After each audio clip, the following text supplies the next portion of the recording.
Hello, amigos. This lesson is for best usage of your calculators.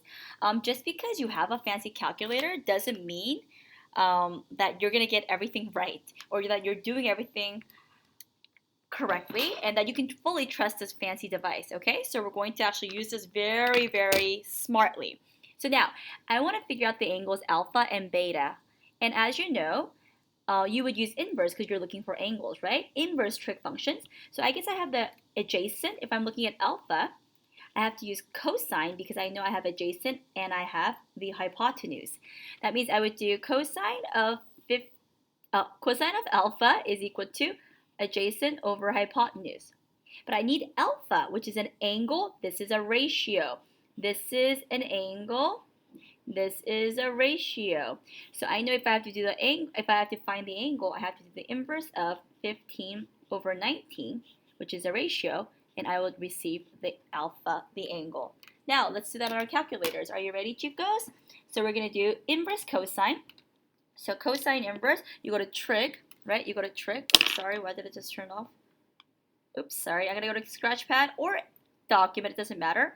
I'm going to go to inverse cosine of 15 over 19, and I'll get that angle, and make sure you have it on approximate, and that looks like an angle measurement, not a radian mode, and make sure you check your mode to make sure that you're on the right mode. Now, it says alpha is about, right, 37.864 degrees because it's in fixed mode, fixed 3. But let's make sure we know that that's exactly what that exact value is. Oh, whoa, that's a really big number. And you know, when you scroll back to it, it doesn't just cut off after 3 numbers. It actually retains all the digits, okay? And why is that important for the next step? It is. So we know that alpha is this. How do we get beta? Well, we know that they're complementary. So we would do 90 minus alpha. But there's 2 ways to do it on alpha. I'm going to do 90 minus, I can scroll up to this value that's already been approximated to fixed 3. So I can do that. So I can 90 minus that highlighted value. I just have to scroll up to it and I would get this value, which is 52.136.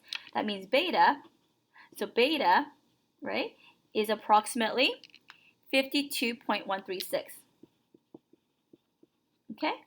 Now, another way to attain this beta is this way. I can actually store alpha. You see how this is alpha? 37.864 degrees is alpha. So I'm going to store this value. I'm going to enter this, and I'm going to go store. STO is right here. STO. Control STO, and that means that arrow says, what do you want to store it to? So let's try that again. So that was a 3, right? So I'm going to actually delete this whole thing just to make sure. I'm going to grab that value that I want to store into the calculator. Okay? And then I'm going to say I want to store it. So I'm going to put control, store. What do you want to call it? You know, I like to call it exactly what it's called. Wasn't it called alpha or A? So I'm going to call it A. And I get that value. Every time you spell out A now, every time you press A, you're going to get A. Let's the angle value for A, alpha. So let's try A. Oh, you see how it's dark? That indicates that it's been recorded as a value that you've stored. So I can go 90 minus A, and I'll get 52.136 is exactly the way I did it. So 2 ways.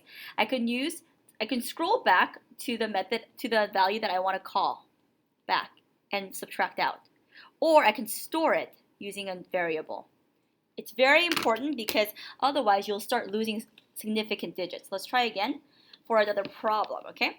Now I have the situation. Now, I'm standing at a wall or a hill that's 150 meters tall. I'm looking at a boat. It's about this distance away. I don't know how far it is, but I know the angle of depression is 5 degrees. So I've drawn this picture with an angle of depression of 5. Now, so this is also 5 because, you know, parallel lines, and these are alternate interior angles. Now, I want to see how much does a boat have to move from here, I don't know where, I just took an approximate, in order for my angle of depression to increase to 14 degrees. So I need to get closer, and then my angle of depression will get enlarged. So 5 degrees here, and that means this guy must be 14. Same reason as your 5 and 5. If you don't understand that, you can come see me. Now, what I've done is I've labeled this whole distance as x. This distance, which is my ultimate goal, because I want to know how much longer do I have to travel to get to the angle of depression to be 14, and I label this as y. Okay, let's write some trig equations here. Let's, with everything that we know. I know my tangent of 14 degrees is equal to opposite over adjacent, right? 150 meters, right? Over y. Let's write some other equations. Where's my eraser? Okay, let's write some other equations, trig equations. Tangent of 5 degrees is equal to, what is it? X and 150, so it's 150 over x. Doesn't matter which one you find first, okay? So I'm going to solve for y first, okay? I'm going to solve for y. So y is equal to 150 divided by a tangent of 14 degrees, right? So I'm going to do that on my calculator now.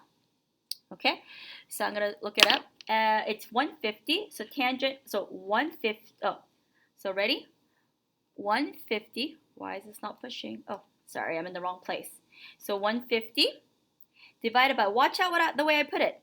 It's tangent of 14 degrees. Tangent, I put in parentheses on the denominator, tangent of 14 degrees. And earlier I was in degree mode, so I'm going to make sure that I'm in degree mode by pushing this. Okay, and I'll get the approximate value of 601.617. But, so this is going to be, let's say this is meters, okay? But this is not actually that value. It's actually this whole thing, right? So I'm going to store that guy. You can call it back if you want to, but I'm going to store it. I'm going to store it as a value that matches my drawing. Y, that's y, so I'm going to put y here. Store that as y. So I'm storing that as y. So every time I call y, he's going to call this value back. Now let's actually figure out x, because we know this now, we have to figure out the whole x in order for us to find z. So let's go, x is equal to 150 divided by a tangent of 5 degrees.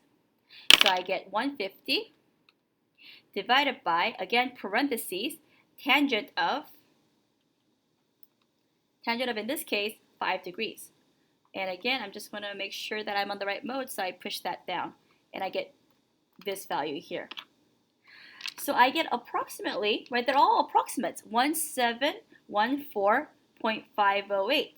But I can't just subtract this approximate value and this approximate value. I need the exact values.